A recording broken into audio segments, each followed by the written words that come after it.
Hi, in front of me is LG K50S, and today I would like to show you how you can download and apply iOS Launcher on this device. Start by opening Play Store and typing iOS Launcher. Now click on this app and download it. Remember that it has to be from this developer.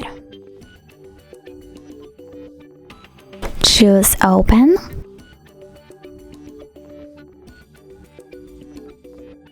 And click Allow. Now tap Home button and click on iOS Launcher. Select Always. Then click Got it, and as you can see, iOS Launcher was applied successfully on my device. Thanks so much for watching. If you enjoyed this video, don't forget to leave a like, comment and subscribe. Bye!